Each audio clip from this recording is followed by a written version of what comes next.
मिलेगी all time मस्ती और मजे ओनली विद सोनी ये। करो सब्सक्राइब, कमेंट एंड लाइक।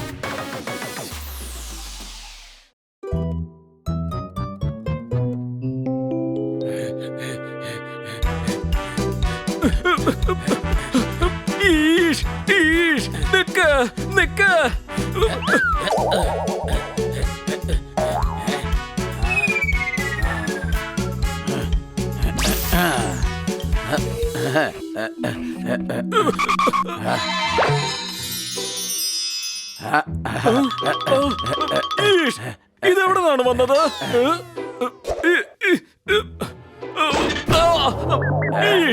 ഇവൻ നമ്മളെ എല്ലാവരെയും മണ്ടനാക്കിക്കൊണ്ടിരിക്കുകയാണ്.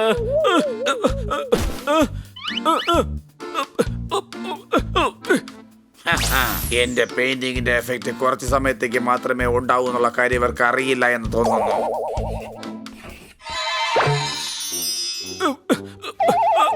ഇവരെ ഒരു പാഠം പഠിപ്പിക്കണം. അതാ പോകുന്നു, താഴേക്ക് വാ. ഒരു ഏണി വരയ്ക്കാം.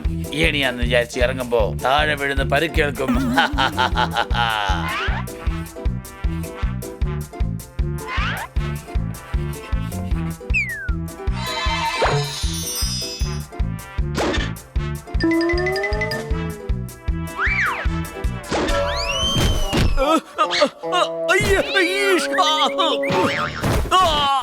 വിഡ്ഢികളെ, നിങ്ങൾക്കറിയില്ലേ അവൻ എന്ത് വരയ്ക്കുന്നുവോ അത് കാണാതെ പോകും. പിന്നെ എന്തിനാ എന്റെ പുറകെ താഴേക്ക് ഇറങ്ങിയത്? ഇനി വാതിലൂടെ ഞാൻ പോകും പുറത്തേക്ക്. പിന്നെ കാണാം. ചുമരിക്കൂടെ പുറത്തേക്ക് പോയോ? ഇവൻ എന്താ ഭൂതമാണോ? അതെ, ചുമരിൽ കഥകുണ്ടാക്കി ആ വഴിയിലൂടെ അവൻ രക്ഷപ്പെട്ടു. ഇതില് ഭൂതം ഉണ്ടാകേണ്ട കാര്യം എന്താ ഉള്ളേ? ഞങ്ങളുടെ ചുമരിലും കഥകുണ്ടാക്കിയിട്ടുണ്ട്. അതുവഴിയാ ഞങ്ങൾ പുറത്തേക്ക് പോകുന്നേ. ഞങ്ങള് ജനാലയിലൂടെ വരെയും പുറത്തേക്ക് പോകും, അല്ലേ കൊച്ചളിയ? അത് യഥാർത്ഥ കഥകല്ല. അവൻ ചുമരിൽ കഥകിന്റെ പടം വരച്ചാണ് രക്ഷപ്പെട്ടത്. തണുപ്പ് കാലം വന്നാൽ റോഡിലെല്ലാം മഞ്ഞു പൊഴിയും. പെയിന്റിംഗിലെ കഥകളിലൂടെ എങ്ങനെ രക്ഷപ്പെടാൻ കഴിയും? അടികൈ. അതുപോലെ അവൻ കയറിന്റെ പടം വരച്ച് അതുവഴി മുകളിലേക്ക് കയറിപ്പോയി. പിന്നെ കയറ് കാണാതെ പോയി. അവൻ എന്ത് വരയ്ക്കുന്നുവോ അത് ഉടൻ തന്നെ കാണാതെ പോകുന്നു. എന്റെ ഇൻസ്പെക്ടർ പാണ്ഡ, നിങ്ങൾ ഉടൻ തന്നെ പോയി ഡോക്ടർ ബാലുവിനെ കാണും. നിങ്ങൾ പറയുന്നത് ഡോക്ടർ ബാലു ആ കള്ളനെ പിടിക്കാൻ നമ്മളെ സഹായിക്കുമെന്നാണോ? അല്ല, നിങ്ങളുടെ തലയിൽ അസുഖം തീർക്കാൻ അദ്ദേഹം നമ്മളെ സഹായിക്കും. സംശയമുണ്ടോ? നിങ്ങൾ എന്താ പറയുന്നെന്ന് നിങ്ങൾക്ക് വല്ല ചിന്തയുണ്ടോ? നിങ്ങൾ പറയുന്നത് എനിക്ക് വട്ടാണെന്നാണോ? സോറി സർ, എന്നാൽ അങ്ങ് പറയുന്നത് കേട്ടാൽ ആർക്കും അങ്ങനെ തോന്നുള്ളൂ. കണ്ണ സാർ, ഇതാ ചെക്ക്. കാശ് എടുത്ത് ഉടൻ തന്നെ എന്റെ പിള്ളേർക്ക് കൊടുത്തേക്ക്. എന്നാൽ ഇൻസ്പെക്ടർ പാണ്ഡ, കുറച്ച് ദിവസം ലീവ് എടുത്ത് നിങ്ങൾ റെസ്റ്റ് എടുക്കുന്നതായിരിക്കും നല്ലത്.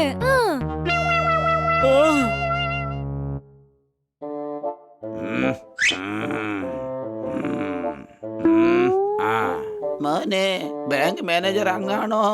അതെ.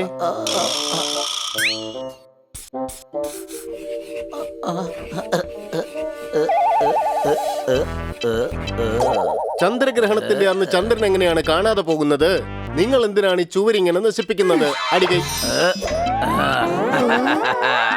ഞാനിപ്പോ നിങ്ങളുടെ ബാങ്ക് കൊള്ളടിക്കാൻ പോവുകയാണ്.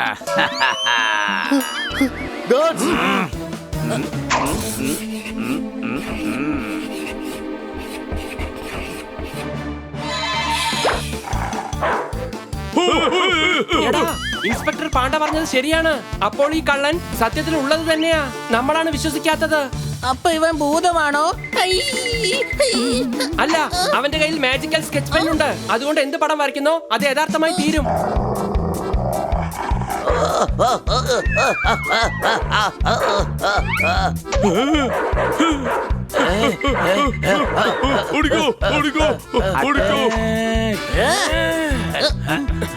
ഒരു ചുമര് വരച്ച് ഉമാർക്കിട്ടൊരു പണി കൊടുക്കാം.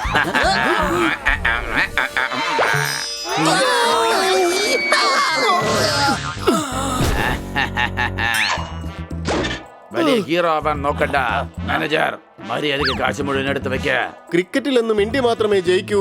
എന്റെ പോക്കറ്റിൽ 60 രൂപ 50 പൈസ മാത്രമേ ഉള്ളൂ. അടികൈ. നിന്റെ പോക്കറ്റിൽ നിന്നല്ല, ബാങ്കിലുള്ള മുഴുവൻ കാശെടുത്ത് വെക്കാനാ പറഞ്ഞതാ. എന്നെ ഷൂട്ട് ചെയ്യരുത്. ഇതാ പൈസ.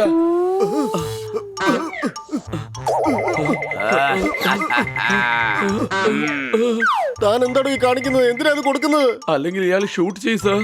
ഞങ്ങളുള്ളപ്പോ ബാങ്ക് നിനക്ക് കൊള്ളയടിക്കാൻ കഴിയില്ല. ഏതായത് എന്റെ പെണ്ണ് ശക്തിയെല്ലാം കുറഞ്ഞിരിക്കുന്നു. ഞാൻ ഇവിടെ രക്ഷപ്പെടാം.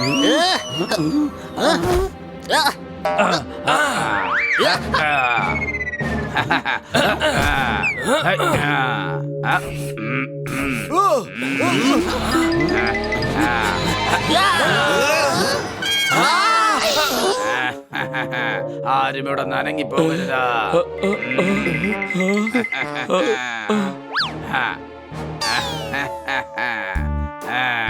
കാക്കയുടെ നിറം എന്നും കറുപ്പാ.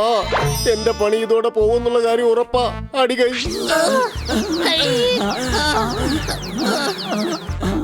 എന്റെ സമയം ഇന്ന് നന്നായിരുന്നു.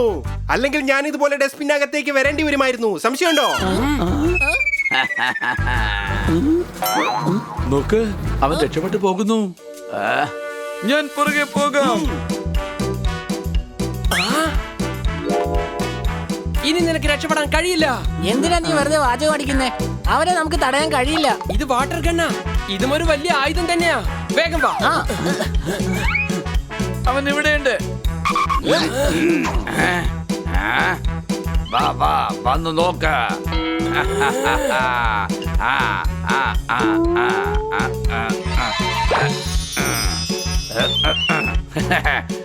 അവനെ രക്ഷപ്പെടാൻ അനുവദിക്കരുത്. എന്നാ വാ, എന്നെ പിടിക്ക.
വേഗം വാ, വന്ന് പിടിക്ക.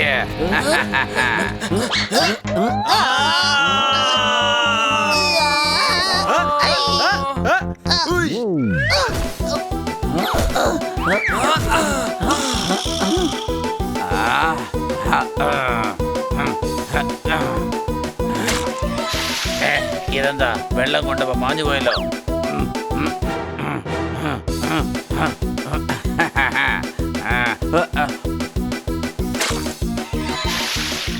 നിനക്ക് രക്ഷപ്പെടാൻ കഴിയില്ല. നോക്കട്ടെ എന്നെ ആര് തടുക്കുമെന്ന്. നിനക്കിട്ടൊരു പണി ഞാൻ തരുന്നുണ്ട്.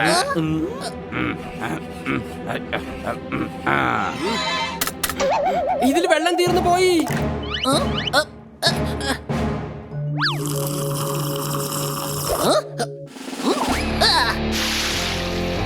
എന്തായി കാണിച്ചതാ?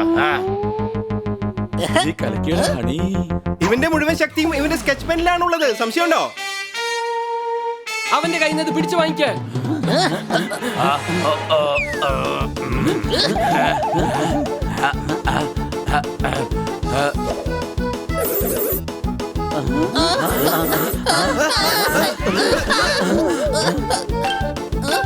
ഉടൻ തന്നെ വെള്ളം ഒഴിച്ച് അവന്റെ കയ്യിലെ വടി മായ്ച്ചു കളയാം. എടാ, അത് ഒറിജിനൽ തടിയാണ്. സംശയമുണ്ടോ? ഞാൻ മറന്നുപോയി. നിങ്ങൾ എന്താ കരുതിയത് എനിക്ക് സ്കെച്ച് വരയ്ക്കാൻ മാത്രം അറിയാന്നാണോ?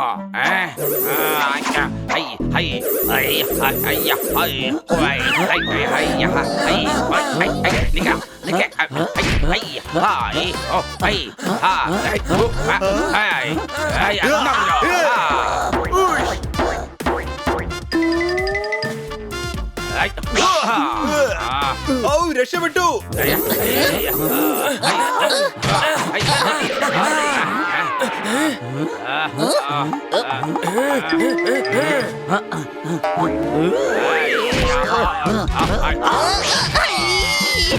എന്റെ അമ്മച്ചി.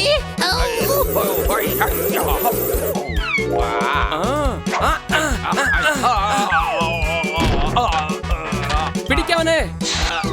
ഇതിലേ പോകാം.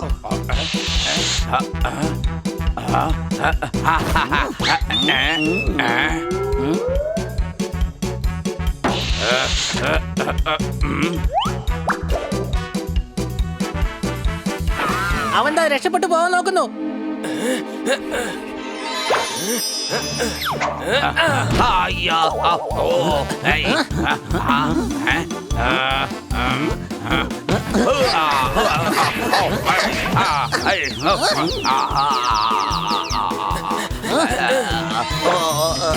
നിനക്ക് ഞങ്ങൾ കുഞ്ഞുങ്ങൾ വരയ്ക്കുന്ന സ്കെച്ച് പെൻ തന്നേക്കാം. അത് വെച്ച് നന്നായി ജയിലിൽ വരച്ചു പഠിക്കേ. സംശയമുണ്ടോ?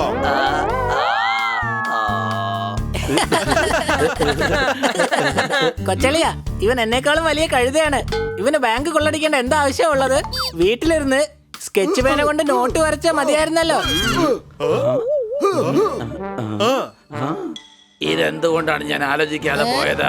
കാരണം എന്നെ പോലെ നിന്റെ തലക്കകത്തും ഒന്നുമില്ല.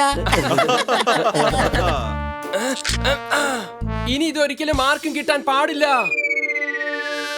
ആ, അതാണ് നല്ലത്. അത്യാഗ്രഹമാരെയും വെറുതെ വിടില്ല. സംശയമുണ്ടോ?